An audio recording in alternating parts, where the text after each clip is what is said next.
کوئی ترمیم قابل قبول نہیں ہے اور اس کو ہم ٹوٹلی مسترد کرتے ہیں. ہم بالکل صحیح جگہ کھڑے ہوئے ہیں، لیکن جن کو سب سے بڑا دعوے دار ہونا چاہیے وہ کمپرومائز لوگ ہیں اور ہر پارٹی میں انفلٹریشن ہوئی ہے. ہر پارٹی، جس طرح آپ کے وکلا، آپ نے بتایا تھا نا کہ اگر آپ تھوڑا سا تو تدبیر لمبا ہے ذرا، ماشاءاللہ، آپ کے وکلا میں بھی کوئی آپ کون سی بھیڑیں کہہ رہے تھے آپ، وہ موجود تھیں. تو اب کیا پارٹیوں میں اس طرح کے لوگ موجود نہیں ہیں؟ جس پارٹی کو اتنا بڑا مینڈیٹ ملا اور اس کا حق مارا گیا، اس کے لوگ کیوں 26ویں ترمیم پر ڈیل کر رہے تھے؟ کیوں مذاکرات راتوں میں کر رہے تھے؟ کیوں مولانا کے پاس چکر لگا رہے تھے؟ کیا معلوم نہیں تھا کہ کیا نکل کر آئے گا اس میں سے؟ اور پھر وہی نکل کر آ گیا جس میں آج عدالتوں کی کوئی حیثیت اخلاقی موجود نہیں ہے. اس وقت یہ عدالتیں کمپرومائز عدالتیں ہیں. یہ عدالتیں ایک طرح سے ڈکٹیٹرشپ کی نمائندگی کرنے والی عدالتیں انصاف فراہم نہیں کر رہی. ویسے تو ہمارے ملک میں عدالتی بحران آج سے نہیں، بہت طویل عرصے سے چلا آ رہا ہے. عدالت کا مطلب ہوتا ہے لوگوں کو حق ملے، انصاف ملے. لیکن آپ مجھے یہ بتائیے کہ ملینز میں ہو گئے ہوں گے اب مقدمات جن کے فیصلے نہیں ہوتے ہیں. سپریم کورٹ، ہائی کورٹ صاحب ملا دیں، سیشن کورٹ چلے جائیں تو پتہ نہیں کیا حال ہوگا. 50 سال تک بھی مقدمے چلتے ہیں. کوئی طاقتور آدمی آپ کی زمین پر قبضہ کر لے، کہاں سے پیسے لائیں گے یہ عدالتی جنگ لڑنے کے لیے عام لوگ؟ پھر اس کے بعد انصاف کی فراہمی کہاں ممکن ہو پاتی ہے؟ لیکن آپ یہ دیکھیں کہ یہ چل رہا ہے سلسلہ. کتنی عجیب بات ہے کہ لوور کورٹس کے لیے تو آپ ججز کا ایک امتحان لے لیتے ہیں، لیکن ہائی کورٹ میں جب آپ کسی کو اپوائنٹ کرتے ہیں تو اس کے لیے کوئی ایگزامینیشن ہی نہیں ہوتا، کمیٹی فیصلہ کر دیتی ہے. آپ سمجھتے ہیں کہ اس کے نتیجے میں آپ کو ہائی کورٹ کے وہ پراپر ججز مل سکتے ہیں جس کے ذریعے سے انصاف اور عدل کا نظام قائم ہو سکے؟ بنیادی سوالات موجود ہیں لیکن اس کو ایڈریس نہیں کیا جاتا. اور پھر رہی صحیح کسر جو ہے 26ویں ترمیم نے نکال دی. 26ویں ترمیم میں جن لوگوں نے بھی پارٹیسپیٹ کیا اور جنہوں نے بھی اس کو لیجیٹیمیٹ کرنے کے لیے کردار ادا کیا، وہ پاکستان کی قوم کے مجرم ہیں، آئین کے مجرم ہیں. ان کو اچھی طرح سے پہچان لیجئے. انہوں نے عدل اور انصاف کے اوپر کاری ضرب لگائی ہے. اس لیے کسی بھی چہرے کے ساتھ کوئی آئے، ان کو پہچان لو اور پھر سوچ لو کہ آئندہ کس طرح سے اس جد و جہد کو آگے بڑھانا ہے. اس لیے ہم یہ سمجھتے ہیں کہ وکلا کی یہ تحریک جو حق اور انصاف کے لیے ہے اور عدل کی بالادستی کے لیے ہے، اس میں جماعت اسلامی ان کے ساتھ کھڑی ہے، شانہ بشانہ ہے. ہم بھی کیا کریں، عدالتیں تو یہی ہیں، جانا تو ادھر ہی پڑتا ہے. ہم نے بھی 26ویں آئینی ترمیم کے خلاف کیس فائل کیا ہوا ہے، اب دیکھتے ہیں اس کا نمبر کب آتا ہے. اور بھی لوگوں نے کیا ہوا ہے. بہت بنیادی قسم کے کیسز چلتے رہتے ہیں اور وہ اسی طرح سے. اب آپ چھوڑیں سب باتوں کو. اس وقت کراچی شہر کی حالت آپ دیکھتے ہیں. آپ صرف اپنی یہ جو کراچی بار ایسوسی ایشن کا آپ کا یہ آفس ہے، اس کا ہی اگر ایک طواف کر لیں تو آپ کو پتہ چل جاتا ہے. اگر ہمیں اتفاق سے ہم آگے نکل گئے تھے تو گھوم کر واپس آئے تو آدھا گھنٹہ لگ گیا. پورے شہر کا حال دیکھیں، کھدا ہوا ہے. اور اس شہر کو پچھلے 15 سال میں 3,360 ارب روپے جو اس کا حق بنتا تھا. اور اس شہر کے حق کا مطلب ہے یہ منی پاکستان ہے. یہاں سندھی بھی ہے، مہاجر بھی ہے، پختون بھی ہے، بلوچ بھی ہے، پنجابی بھی ہے، سرائکی، کشمیری، ہزارے وال، ہر مذہب، ہر مسلک ادھر سب موجود ہیں الحمدللہ. گلگت بلتستان ہماری شان ماشاءاللہ. تو یہ سب موجود ہیں، اللہ کا شکر ہے.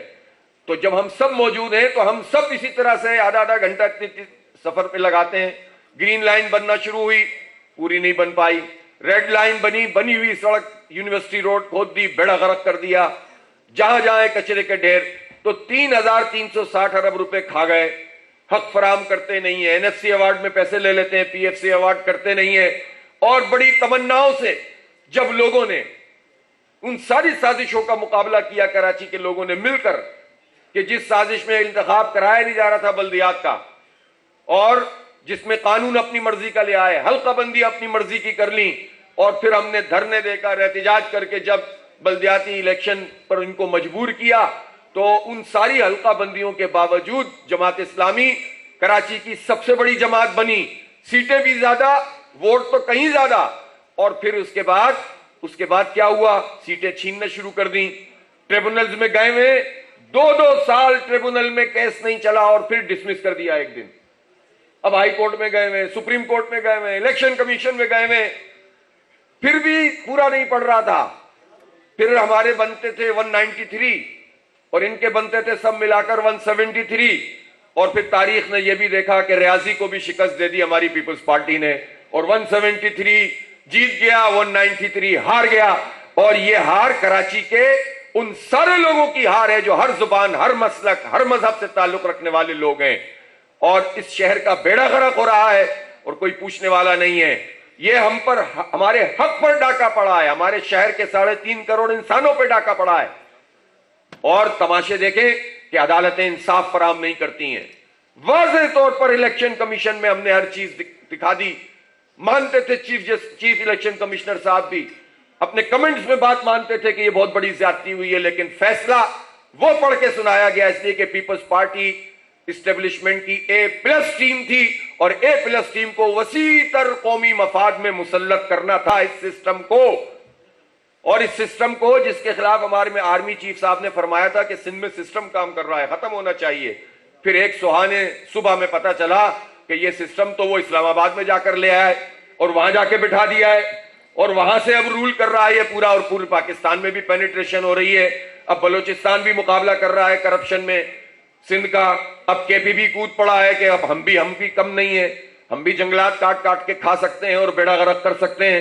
تو یہ کرپشن کی اور لوٹ مار کی مسابقت شروع ہو گئی ہے، اور اس لیے ہوئی ہے کہ آپ نے جینون حق پر ڈاکہ مارا، اور پھر جب قومی انتخاب آیا تو فارم 47 والے جیت گئے، فارم 45 والے ہار گئے، اور اس کے نتیجے میں ایک جعلی قسم کی حکومت ہے جو وفاق میں اور صوبوں میں موجود ہے۔ یہاں پر اس پورے نظام کے خلاف جد و جہد کرنے کی ضرورت ہے۔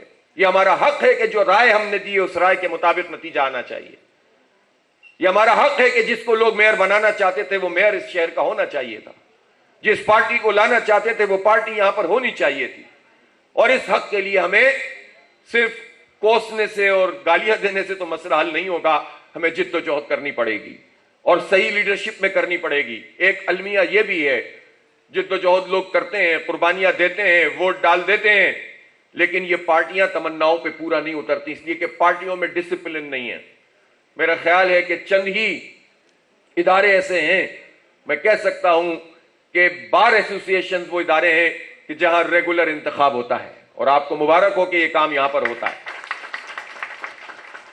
اور اس کے نتیجے میں بہت خرابیوں کے باوجود ایک جو ہے وہ نتھرتی رہتی ہیں چیزیں، بہتر ہوتی چلی جاتی ہیں، کیونکہ یہ پورا جمہوری پروسیس چیزوں کو خراب ہونے سے، مزید خراب ہونے سے روکتا ہے۔ طلبہ یونین کے جب انتخابات ہوتے تھے تو وہاں بھی یہ کام ہوتا تھا، اس پر بھی پابندی ہے، اور یہ میں بار سے ضرور کہنا چاہتا ہوں کہ اس پر آواز اٹھائیں۔ آپ نے دیکھا کہ بنگلہ دیش میں وہاں پر کتنا ظلم تھا، کتنا جبر تھا۔ 17 سال حسینہ واجد نے انڈیا کی عملاً حکومت کو قائم کیا ہوا تھا، لیکن اندر ہی اندر ایک لاوا پک رہا تھا، اور اس کے نتیجے میں جب وہاں اسٹوڈنٹس اٹھ کر کھڑے ہوئے تو اس کو صرف ہیلی کاپٹر ہی مل سکا جس نے اس کو حسینہ واجد کو لفٹ کر لیا۔ میں تو پاکستان کے حکمرانوں سے یہ کہنا چاہتا ہوں کہ ہو سکتا ہے کہ اس دن آپ لوگوں کو ہیلی کاپٹر نہیں ملے تو پھر آپ کدھر جائیں گے؟ پھر آپ کدھر جائیں گے جو کچھ آپ کر رہے ہیں؟ اس لیے دیکھو دنیا میں کیا تبدیلیاں واقع ہو رہی ہیں، لیکن آپ نے دیکھا کہ ابھی پچھلے دنوں اسلامی چھاتر شبر جو کہ اسلامی جمعیت طلبہ ہے، اس نے وہاں پر ڈھاکہ یونیورسٹی میں تاریخی کامیابی حاصل کی۔ اسٹوڈنٹ یونین کا الیکشن ہوا، سویپ کر لیا انہوں نے، پھر اگلے 2 دن بعد ایک اور یونیورسٹی میں الیکشن ہوا، سویپ کیا الحمدللہ، اور وہ جگہ جہاں پر پھانسیاں مل رہی تھی جماعت اسلامی کے لوگوں کو، الزامات لگ رہے تھے، وہاں یہ بات ثابت کر دی کہ نہیں، تم جبر کے ذریعے سے لوگوں کو نہیں دبا سکتے۔ یوتھ کی طاقت ابھر کر سامنے آئی ہے، اور اب یہ صورتحال ہے کہ پورے بنگلہ دیش میں لوگ یہ کہتے ہیں کہ جو کچھ ماضی میں ہوا سو ہوا، اب ہم انڈیا کی غلامی کبھی اختیار نہیں کریں گے، اور پاکستان ہمارا برادر اسلامی ملک ہے، اور آپ میچز میں بھی دیکھ رہے ہیں اس کا ریفلیکشن نظر آتا ہے۔ میچ ہوا بنگلہ دیش ہار گیا، پاکستان جیت گیا، لیکن آپ نے اسپورٹس مین اسپرٹ بھی دیکھی اور آپ نے وہ جذبہ بھی دیکھا بنگلہ دیش کے لوگوں کا. تو چیزیں اپنی اصل کی طرف لوٹ رہی ہیں الحمدللہ. بس جد و جہد کو تیز تر کرنے کی ضرورت ہے، آواز اٹھانے کی ضرورت ہے، حق کے لیے کھڑے ہونے کی ضرورت ہے، لیکن لیڈرشپ ٹھیک ہونی چاہیے. یہ جو کلٹ کی پالیٹکس ہے کہ ایک آدمی، کبھی ہم کسی کے پیچھے بھاگ رہے ہیں، کبھی کسی کے پیچھے بھاگ رہے ہیں، ایک ادھر ادھر ہوتا ہے، پارٹی میں کمپرومائز لوگ موجود ہوتے ہیں، کوئی اس کے پاس چلا جاتا ہے، کوئی اس فون کے پیچھے چلا جاتا ہے، کوئی جو ہے وہ کسی کے کہنے پہ کسی سے ملنے لگ جاتا ہے. اس طرح نہ پارٹیاں چلتی ہیں نہ پالیٹکس آگے بڑھتی ہے. پالیٹکس کو آلودہ ہونے سے بچائیے. میں یہ بات اللہ تعالیٰ کا شکر ادا کرتے ہوئے کرتا ہوں کہ جماعت اسلامی پاکستان میں کہہ سکتا ہوں کہ واحد ڈیموکریٹک پارٹی ہے جو اپنی پوری مینز کے ساتھ ڈیموکریٹک ہے. ہر لیول پر الیکشن ہوتا ہے. ابھی مرکزی شورا کا اجلاس ہوا ہے 3 دن پہلے، اور اس میں بھی ہماری مرکزی مجلس عاملہ کا انتخاب ہوا ہے، ہمارے مختلف اداروں کا انتخاب ہوا ہے. ہر 3 سال بعد مرکزی مجلس شورا ارکان جماعت منتخب کر کے بھیجتے ہیں. امیر جماعت کا ہر 5 سال بعد انتخاب ہوتا ہے، تمام ارکان پورے پاکستان کے ووٹ ڈالتے ہیں. اور اسی طرح سے ہر پروونس میں 3 سال بعد، ہر ضلع میں 2 سال بعد، اور ہر جگہ ایگزیکٹو باڈیز موجود ہیں جو الیکٹڈ ہیں. تو اس طرح سے ڈیموکریسی ہوتی ہے. اور اسی لیے مڈل کلاس آدمی، غریب آدمی بھی جماعت اسلامی میں اوپر آ سکتا ہے. مجھے بتائیں اور کون سی پولیٹیکل پارٹی ہے جس میں یہ گنجائش موجود ہے؟ یہاں تو خاندانوں کی پالیٹکس ہوتی ہے، یہاں تو وراثت میں پارٹیاں مل جاتی ہیں، اور اگر وراثت میں بھی پورا نہ اترتے ہوں کسی وجہ سے تو وصیت کی پرچی نکل آتی ہے، نام بدل دیتے ہیں، کاسٹ بدل دیتے ہیں، اور اس پر پھر بنا دے. اس لیے کہ خاندان چاہیے آپ کو. اب آپ دیکھیں نا کہ کیا ہے، مذاق ہے یہ. اب پنجاب میں بھی آپ چلے جائیں تو گجرانوالہ جائیں گے نواز شریف پل، آپ جو ہے وہ گجرات چلے گئے شہباز شریف پل، پھر اس کے بعد لاہور میں پہنچے مریم نواز کلینک، پھر اس کے بعد کسی انڈر پاس میں چلے جائیں گے تو وہ بھی کسی چچا کی بھتیجی کی. اور اسی طرح یہاں پر آپ سندھ میں تو خیر آپ جانتے ہی ہیں کہ یہاں سب کچھ کیا تماشا مچا رہتا ہے. یا پھر کلٹ پالیٹکس ہوتی ہے، ایک آدمی ہے، باقی کسی کی کوئی حیثیت ہی نہیں ہے پارٹی میں. تو جب تک ڈیموکریسی پارٹیوں میں نہیں ہوگی، جب تک ڈیموکریسی تعلیمی اداروں میں نہیں ہوگی، وہاں طلبہ یونین کے انتخاب نہیں ہوں گے، جب تک لوکل باڈیز کو امپاور نہیں کریں گے. آپ نے بالکل ٹھیک کہا کہ یہ جو شوشے چھوڑے جاتے ہیں صوبوں کے، او بھائی اس وقت جو رجیم موجود ہے، تو جو لوگ بھی میاں عامر صاحب سے پریس کانفرنس کروا رہے ہیں، ان کو اس بات کی کیا ضرورت ہے؟ وہ تو ایک ٹیلی فون پہ ساری ترمیمیں کروا لیتے ہیں. یہ ہمیں کیوں لڑواتے ہیں سندھیوں اور مہاجروں کو؟ یہ ہمیں کیوں آپس میں تقسیم کرتے ہیں؟ ہمیں تو اس بات کا جواب دیں کہ آپ لوکل باڈیز کے انتخاب کیوں نہیں کراتے؟ انتخاب کراتے ہیں تو با اختیار کیوں نہیں بناتے؟ بلدیات کے فنڈ کیوں کھا جاتے ہیں؟ بلدیہ چاہے کراچی کی ہو یا شکارپور یا لاڑکانہ کی ہو، حیدرآباد یا جیکب آباد کی ہو، اس سب کو با اختیار ہونا چاہیے. یہ پارٹیاں تو اپنے ہی لوگوں کو جو گراس روٹ لیول پر ہوتے ہیں ان سے ڈرتے ہیں، اس لیے کہ وہ جینوئن لیڈر ہوتے ہیں اپنے محلے کے، اپنی آبادی کے، اپنے بستی کے. تو یہ خاندان میں اور وراثت کی بنیاد پر اور وڈیرا شاہی پر اور بھتاری نظام کے تحت جو پارٹیاں چلتی ہیں، وہ اپنی پارٹی کے ڈیموکریٹک لوگوں سے خوف زدہ ہوتی ہیں. اس لیے لوکل باڈیز کے انتخاب نہیں ہوتے، اس لیے یہ فنڈ ٹرانسفر نہیں کرتے، جس کی وجہ سے شکایت پیدا ہوتی ہے. اگر بلدیات کو ان کا حق ملنا شروع ہو جائے تو یہ صوبوں کا مطالبہ کیوں کیا جائے گا؟ اس لیے با اختیار بلدیاتی حکومت، با اختیار طلبہ یونینیں، با اختیار مزدور یونینیں اور با اختیار وکلا انجمنیں، یہ اگر موجود ہوں تو پھر کوئی بھی پاکستانی قوم میں اس طرح طالع آزمائی نہیں کر سکتا. ان سب چیزوں پر سوچئے، غور کیجئے، اور ان حقوق کے لیے آواز اٹھانے کی ضرورت ہے. میں آج آپ سے ضرور یہ عرض کرنا چاہتا ہوں کہ اس وقت جو فلسطین کی صورتحال ہے، فلسطین ہمارا دینی معاملہ بھی ہے، اور میں اس بارے میں اس سے اتفاق نہیں کرتا کہ بعض لوگ کہتے ہیں اسلام کی بات نہیں کرو. یہ انسانی معاملہ، انسانی معاملے پہ بھی بات کریں گے، لیکن اسلامی معاملہ یہ اس لیے ہے کہ جو اسرائیل ہے وہ مذہب کی بنیاد پہ ہی انہوں نے لوگوں کو وہاں جمع کیا ہے. آج روزانہ کی بنیاد پر نیتن یاہو یہ کہتا ہے کہ ہم گریٹر اسرائیل بنائیں گے. ہر کچھ دنوں میں وہ کہتا ہے کہ ہم ہیکل سلیمانی بنائیں گے. اس نے مسلمانوں کی اور وہاں مقامی جو کرسچن تھے ان کی آبادی کم کرنے کے لیے یہودیوں کو لا کر انہوں نے بٹھایا ہے، ان کی آبادی کو بڑھایا ہے. وہ پوری طریقے سے اپنی مذہبی جتنی بھی چیزیں ہو سکتی ہیں اس کے حوالے سے اپنی پوری کارگزاری کر رہے ہیں، تو یہ مسئلہ انہوں نے مذہبی مسئلہ بنایا ہوا ہے، اور ہمارا اس لیے یہ ایمانی مسئلہ ہے کہ مسجد اقصی پر قبضہ ہے، جہاں نبی پاک صلی اللہ علیہ وسلم نے انبیاء کی امامت فرمائی تھی۔ یہ انبیاء کی سرزمین ہے، یہ زائنسٹ کے قبضے میں ہے، اس کو چھڑانا ہماری دینی ذمہ داری بھی ہے۔ لیکن اس کے ساتھ یہ اب انسانی بحران بھی پیدا ہوا ہے، اور وہ یہ ہے کہ وہاں نسل کشی ہو رہی ہے، جینوسائیڈ ہو رہا ہے۔ عالمی عدالت کہتی ہے کہ جینوسائیڈ ہے، امریکہ نہیں مانتا۔ پوری دنیا میں کوئی نظام ہے جو اس بدمست ہاتھی کو کوئی لگام دے سکے، کوئی پوچھ سکے کہ امریکہ تم کیوں نہیں مانتے؟ 150 سے زائد ممالک نے فلسطین کو تسلیم کر لیا، لیکن اسرائیل کی سرپرستی امریکہ کر رہا ہے، بم فراہم کر رہا ہے، امداد فراہم کر رہا ہے، اس کو پوری جو ہے لاجسٹکس دے رہا ہے، اور پوری طاقت فراہم کر رہا ہے، جس سے ہمارے بچوں کو قتل کر رہے ہیں۔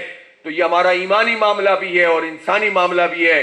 ہمیں اس نسل کشی کے خلاف جو ہم سے ہو سکتا ہے ہمیں کرنا چاہیے۔ ہمیں اس فلوٹیلا کی بھی حمایت کرنی چاہیے جو اس وقت غزہ کی طرف رواں دواں ہیں۔ یہ فلوٹیلاز کیوں نکلتے ہیں؟ دنیا کو بتانے کے لیے کہ یہ جو حصار ہے ہم یہ توڑنا چاہتے ہیں۔ وہ بیچارے جب کچھ بھی کر سکتے ہیں وہ کر رہے ہیں جان ہتھیلی پر رکھ کر، لیکن ہمیں ان کی پشت پر کھڑا ہونا چاہیے، ہمیں فلسطینیوں کی پشت پر کھڑا ہونا چاہیے۔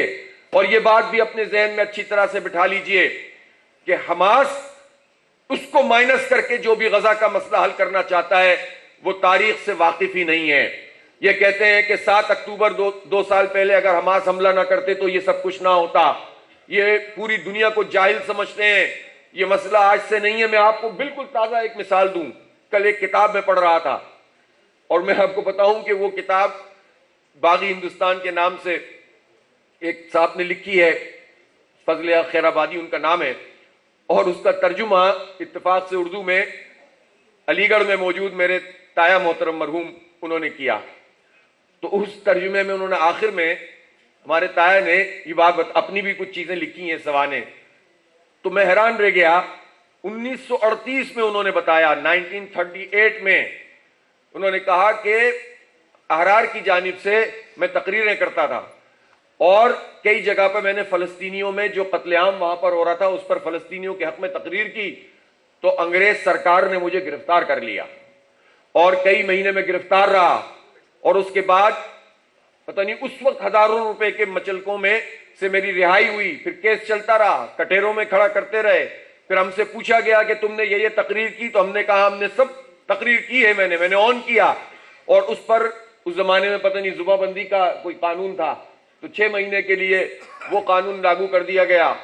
تو میں حیران رہ گیا، یہ 1938 میں فلسطینیوں کے قتل عام پر ہندوستان میں، بر صغیر پاک و ہند میں، وہاں پر لوگ تقریریں کر رہے تھے اور گرفتاریاں دے رہے تھے اور حق بیان کر رہے تھے۔ تو پھر جب ہم تاریخ میں پڑھتے ہیں تو 1931 میں علامہ اقبال نے فلسطین کا سفر کیا تھا، اور پھر 1940 میں جو قرارداد پاکستان منٹو پارک لاہور میں پاس کی گئی تھی، اس میں دوسری قرارداد فلسطینیوں کے لیے پاس کی گئی، وہ آل انڈیا مسلم لیگ تھی۔ تو مجلس احرار ہو یا آل انڈیا مسلم لیگ ہو، مسلمانوں میں فلسطینیوں کے حق میں ایک کامل اتفاق موجود تھا بر صغیر پاک و ہند میں، اور اس سے یہ پتہ چلتا ہے کہ فلسطین ہمارے لیے کیا اہمیت رکھتا ہے، اور اسرائیل کو ہم نے اس کی پوری منصوبہ بندی کو کبھی قبول نہیں کیا۔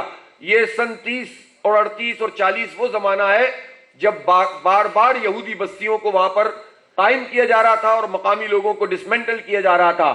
حماس تو 1987 میں بنی ہے، وہ 14 مئی 1948 کیا ہے، یوم نکبہ بناتے ہیں فلسطینی، اس میں اسی طرح سے ہزاروں لوگوں کا قتل عام کیا تھا ان یہودیوں صہیونیوں نے، اور ان کو ان کے گھروں سے لاکھوں کی تعداد میں بے دخل کیا تھا، جس طرح آج غزہ میں انہوں نے سب کچھ کیا ہوا ہے۔ اس وقت تو حماس نہیں تھی۔ کوئی پوچھے ہمارے حکمرانوں سے جو امریکی غلامی میں سچ بات نہیں کرتے اور حماس کو لیجیٹیمیٹ قرار نہیں دیتے، اس کو آفس نہیں بناتے، منہ میں گنگیاں پڑ جاتی ہیں، بات نہیں کر پاتے ہیں حق اور سچ کی، تو حماس تو 1987 میں بنے ہیں، اور اس سے 100 سال سے یہ سفر جاری ہے فلسطینیوں کا، ان کی نسل کشی کا، ان کی زمینوں پہ قبضے کا، دنیا بھر کے یہودیوں کو لا کر بسانے کا۔ 1917 میں اعلان بلفور ہوا تھا۔ اس لیے میں آپ سب لوگوں سے یہ کہنا چاہتا ہوں، وکلا حضرات سے، کہ ان قانونی بنیادوں پر ہمیں جو ریزسٹنٹ موومنٹ ہے حماس، اس کے لیے مطالبہ کرنا چاہیے، اس کا دفتر پاکستان میں قائم ہونا چاہیے۔ یہ ریزسٹنس کی علامت ہے، یہ جد و جہد کی علامت ہے، یہ حق کی علامت ہے، اور اس کی وجہ سے پوری دنیا میں تقسیم پیدا ہو گئی ہے۔ اب امریکہ میں بھی اور آسٹریلیا میں بھی اور لندن میں بھی اور افریقی ممالک میں بھی سب جگہ پہ لوگ اٹھ کر کھڑے ہوئے ہیں، اور سب جگہ ان آوازوں کو بند کرنے کی کوشش کی جا رہی ہے۔ اور آپ کو پتا ہے کہ اب امریکہ نے اور ویسٹ کے اوپر جن لوگوں کا قبضہ ہے، انہوں نے کیا کام کیا ہے کہ جب فلسطینیوں کے حق میں لوگ احتجاج کر رہے ہیں تو انہوں نے اب جو ریسسٹ لوگ ہیں، نسل پرست لوگ ہیں، ان کے احتجاج بھی کروانا شروع کر دیے ہیں فلسطینیوں کے خلاف، اور اب اس طرح وہ نسلی منافرت پھیلا رہے ہیں یورپ اور امریکہ میں۔ آپ دیکھیں یہ کس قدر عجیب و غریب قسم کی مخلوق یہ ڈونلڈ ٹرمپ، یہ آ کر وہ کہتا ہے لندن میں کہ یہ جو صادق خان ہے، اب بتائیں لندن کا میئر اور امریکہ کا صدر، لیکن وہ کہہ رہا ہے کہ صادق خان تو شریعت نافذ کرنا چاہتا ہے۔ اب سب کو پتا ہے کہ وہ کیا حساب ہے اس میں، لیکن خوف زدہ، او بھائی تجھے تکلیف کیا ہے؟ اگر وہ چاہتا ہے شریعت کا قانون تو وہ بھی تو ایک قانون ہے نا، اور تم کب تک ڈراتے رہو گے انسانیت کو شریعت کے قانون سے اور اس نام سے؟ اسلام کا قانون صرف مسلمانوں کے لیے نہیں ہے، انسانیت کے لیے ہے۔ یہ مجرم قومیں ہیں جو قوموں پر قوموں کی بالادستی کا نظام قائم کیے ہوئے ہیں۔ انہوں نے مغرب کے 20% لوگوں کو سہولت میں رکھا ہے، 80% انسانوں کا حق مارا ہوا ہے، اور خود مغرب میں بھی ان کے ہاں یہ حال ہے کہ مڈل کلاس اور غریب طبقہ بالکل الگ ہے، اور چند سرمایہ دار بڑی بڑی کمپنیوں کو خریدتے جا رہے ہیں اور مرجر کرتے چلے جا رہے ہیں۔ امریکی صدر کا انتخاب بھی دولت کی بنیاد پر ہوتا ہے۔ بڑے بڑے انویسٹر ایلن مسک جیسے اس طرح کے لوگوں نے انویسٹمنٹ کی اور ایک مہینے میں بلینز آف ڈالر کما لیے۔ یہ جھوٹ کا نظام ہے، یہ دنیا بھی اس نظام کے تحت نہیں چل سکتی۔ ایک نئے عالمی نظام کی ضرورت ہے اس دنیا کو، اور وہ صرف اور صرف اسلام ہو سکتا ہے۔ جو میں نے ربیع بن عامر کا قول آپ کو بتایا تھا نا کہ ہم بندوں پہ سے بندوں کی حاکمیت کا نظام قائم کر کے بندوں کے رب کی حاکمیت کا نظام قائم کرنا چاہتے ہیں۔ ہم نظاموں اور ادیان کی بالادستی کے بجائے اسلام کے عدالت کو قائم کرنا چاہتے ہیں، اور ہم دنیا کی تنگنائیوں اور اس کے مفادات کے بجائے آخرت کی وسعتوں کی طرف انسانیت کو لے کر آنا چاہتے ہیں۔ یہ ہے اسلام۔ تو اسلام کا پیغام ہر گورے کے لیے ہے، ہر کالے کے لیے ہے، ہر امیر کے لیے ہے، ہر مڈل کلاس اور غریب کے لیے ہے، ہر عربی کے لیے ہے اور ہر اجمی کے لیے ہے۔ یہی ہے میرے آقا انعامدار حضرت محمد مصطفیٰ صلی اللہ علیہ وسلم کا خطبہ حجۃ الوداع۔ ہم اس کے لمبردار ہیں، ہم اتنے بڑے لوگ ہیں، اس لیے اپنے اپنے معاشروں میں مقامی طور پر بھی ظلم کی ہر شکل کے خلاف جد و جہد کرنا، انسانوں کی آزادی کی بات کرنا، اور بین الاقوامی سطح پہ بھی جو طاقتیں اپنی اجارہ داری کا نظام قائم کیے ہوئے ہیں ان کے خلاف ایک گلوبل آواز بننا، یہ ہمارا کام ہے جو ہمیں کرنا ہے۔ اس بڑے ویژن سے کام کریں گے تو چھوٹی چھوٹی باتوں سے اوپر اٹھ جائیں گے، اور چھوٹے ویژن میں رہیں گے تو پھر اسی کا شکار ہوتے چلے جائیں گے، آپس میں تقسیم ہو جائیں گے، اور یہ طبقہ متحد ہوگا۔ پاکستان 78 سال کا ہو گیا ہے، لیکن بیوروکریسی کا نظام تبدیل ہوا؟ وہی انگریز کا بنایا ہوا نظام چل رہا ہے۔ آج بھی ہماری فوج میں ایسے لوگ آپ ملیں گے جو یہ کہیں گے کہ ہمارے دادا تو انگریز کی فوج میں ہو، تو بڑے فخر سے بتائیں گے ہمارے پاس وہ تمنچا موجود ہے کہ جو انگریز سرکار نے ہمیں دیا تھا۔ او بھائی، انگریزوں کی فوج میں تم کس کے خلاف لڑتے تھے؟ مسلمانوں کے خلاف لڑتے تھے، کمزور قوموں کے خلاف لڑتے۔ یہ تمہارے لیے فخر کی باعث ہے یا شرمندگی کا باعث ہے کہ تم انگریز کی فوج میں تمہارے باپ دادا تھے؟ یہ شرمندگی کی بات ہے۔ وڈیرے اور جاگیرداری کا نظام یہاں پر موجود ہے۔ آپ کو پتا ہے پاکستان کے بہت سارے علاقوں میں وہ بڑے بڑے جاگیردار موجود ہیں جنہیں غداریاں کرنے کی وجہ سے انگریز نے زمینیں دی تھیں۔ پھر یہ گھوڑے فراہم کرتے تھے، کوئی 5000 گھوڑے فراہم کرتا تھا، اس کی فوج فراہم کرتا تھا، کوئی 500 کرتا تھا۔ راجواڑے دے دیے تھے ان کو، سینکڑوں کی تعداد میں راجواڑے تھے بر صغیر میں۔ انگریز کی فوج تو چند ہزار سے زیادہ نہیں تھی۔ مقامی لوگوں کے ذریعے سے، ان غلاموں کے ذریعے سے اس غلامی کے نظام کو انگریز نے قائم کیا ہوا تھا۔ اب ان کی اولادیں اس وڈیرہ شاہی اور جاگیرداری نظام کے تحت ہم پر مسلط ہیں۔ لینڈ ریفارمز ہونی چاہیے۔ وہ ساری جاگیریں جو انگریزوں نے ان خاندانوں کو دی تھیں وہ چھین کر ہاریوں کو اور عام کسانوں کو تقسیم ہونی چاہیے۔ کوئی پارٹی اس پر بات نہیں کرے گی، اس لیے کہ سب جاگیرداروں کا اکٹھ ہوتا ہے ان پارٹیوں میں۔ وڈیرہ شاہی نظام کا اکٹھ ہے، طاقت اور دولت کی بنیاد پر یہ پارٹیاں رول کر رہی ہیں. اس لیے نظام کی تبدیلی کی جد و جہد کی ضرورت ہے.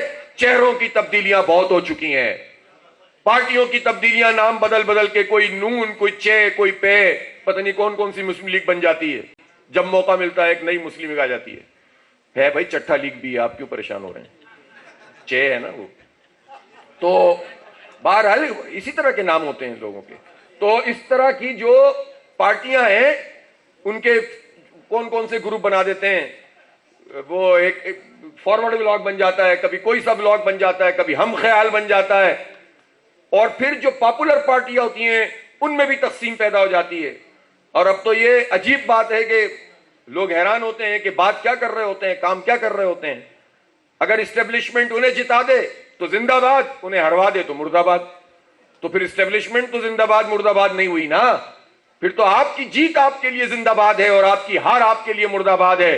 قوم ہار جاتی ہے اور آپ جیت جاتے ہیں اسٹیبلشمنٹ کے سہارے, اور آپ اس وقت جو ہے مطمئن ہوتے ہیں. اور جب آپ پر برا وقت آتا ہے تو آپ کہتے ہیں کہ بہت بری ہو گئی ہے اسٹیبلشمنٹ.